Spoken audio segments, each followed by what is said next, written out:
Hello. बोलो। महाराज जी चरण स्पर्श बोलो। शिव स्टूडियो अलीगंज से हम बात कर रहे हैं। हाँ बोलो। आपकी आवाज गुरुजी रिकॉर्ड हो रही है। बात ये पूछना चाह रहे हैं कि सनोज माधव ने एक क्लिप में कल बताया था कि अगर हमारी गलती से पब्लिक अगर न क्षमा दे तो हमारे गुरुजी से बात करे। इस पे गुरुजी आप क्या बोलना चाहते हैं? किसने कहा? सनोज माधव जी क्लिप में कह रहे हैं कि हमारी गलती से इन्होंने। अरे मेरे भाई, ये बात नहीं थी। वो यहाँ रात में आया था करीब 11 बजे के लगभग। जी तो मैंने डांटा, मैंने कि हर एक बात प्रयास गति पे थोड़ी बोलनी चाहिए। बिल्कुल सही बात कही आपने। कि वो मैंने मजाक किया। मैंने मजाक, देखो अच्छी बात है, घर परिवार हर किसी के है ना। बिल्कुल सही बात है।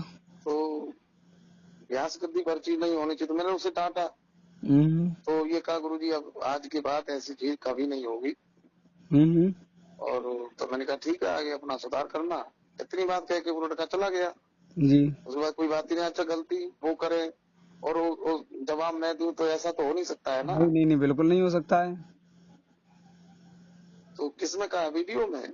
हाँ, उन्होंने वीडियो में कहा है कि अगर कोई हमें माफी अगर हमारी बात पर कोई टीका टिप्पणी अगर ज्यादा उठाए तो वो हमारे गुरु मंजी शास्त्री जी से कॉल कर सकता है।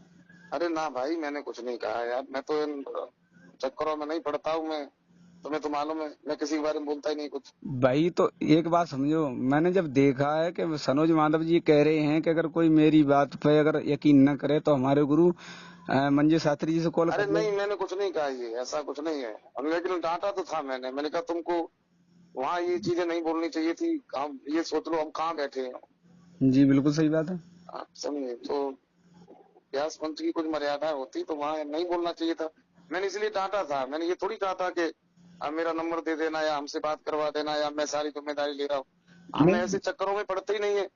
हमें कोई लेना देना ही नहीं रहता, तुमको मालूम है। वो मैं समझ रहा हूँ, लेकिन महाराज जी आपने जो कहा बिल्कुल सत्य कहा है। सनोज माधव जी ने ये कहा है कि अगर कोई मेरी बात पे विश्वास न करे तो महाराज जी के फोन पे फोन कर ले, तो इसमें ना पब्लिक। भाई, उसने क्या कहा है मैंने नहीं सुना है, और कहा है सो गलत कहा हुआ।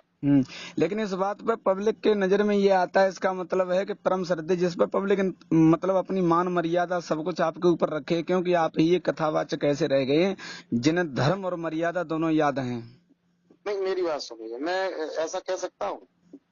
नहीं, आपने नहीं कहा होगा, लेकिन उन्होंने गलत कहा है, तो इसकी आप मैं ये आवाज जो है ना जन जन तक पहुंचाऊंगा कि सनोज माधव भी झूठ बोल लेते हैं। महाराज जी ने कोई बात नहीं कही, अपनी तरफ से मिला करके कहा, लेकिन पब्लिक के अंदर तो यही पता होगा, जब उन्होंने रिकॉर्डिंग डाली है तो पब्लिक यही जानती होगी महाराज जी ने खुद नहीं, कहा ऐसा है, होगा। उस लड़के ने गलत डाली है वो। हाँ, ये हाँ आया था तो मैंने डांटा तो था। जी मैंने कहा देखिए, वो एक व्यास मंच है, वहाँ मर्यादाएं होती हैं, तो वो हम्म चीजें नहीं बोलनी चाहिए तुमको। जी तो उस लड़के ने ये भी कहा गुरुजी हमसे गलती हुई और दोबारा ऐसा कभी नहीं होगा। बस यही बात हुई। फिर मैं ऊपर चला आया, करीब 11 साढ़े 11 बजे की बात है। मैं छत पे चला आया, मैं सो गया आके। अच्छा, बाद में क्या हुआ मुझे तो पता नहीं। नहीं, तो इस पे सनोज माधव के खिलाफ एक रिपोर्ट ये होगी तैयार कि मतलब तुम्हें कहना नहीं चाहिए था कि महाराज जी से बात कर लो, आप नंबर नोट करो और उन पे बात करो। नंबर तो आपका घर घर में बटा हुआ है अरे इसमें। इनका क्या है, इन झंझटों में मैं नहीं पड़ता ना। मेरे पास इतना समय है कि इनकी कोई बात देखे। समझ रहे हैं बात का अपन। अगर उसने कहा ये तो गलत कहा है। मैंने ऐसा नहीं कहा, ना मैं ऐसा बोल सकता हूँ कभी। नहीं गुरुजी, पब्लिक में ये बात भड़क रही है कि मतलब पब्लिक ये नहीं चाहती है कि हमारे शास्त्री जी कभी किसी आदमी मतलब जो समाज के विरुद्ध आदमी है उसका सहयोग आप नहीं कर सकती, ये पब्लिक जानती है। नहीं, मैं बिल्कुल सहयोग नहीं कर सकता। जो वो आदतें मेरे अंदर नहीं है तो मैं दूसरे की कैसे देख सकता हूँ? हमें खुद पता है कि आपकी आज दिन तक हजारों कथावाचक हुए हैं, हजारों की रिकॉर्डिंग आई हैं, हर तरह की बात आई है। आज तक आप किसी मामले में नहीं पड़े, आपको केवल धर्म और मतलब मर्यादा दो ही चीज ज्यादा पकड़ के चले आप। वो लड़के ने कहा है वो गलत कहा है, ऐसा मैंने नहीं कहा है और न मैं ऐसा बोल सकता हूँ। तो गुरुजी ये सुबह आपकी रिकॉर्डिंग जो है यही मैं सुबह शिव स्टूडियो अलीगंज से अपलोड करूंगा, इसीलिए मैंने आपसे किया था संपर्क।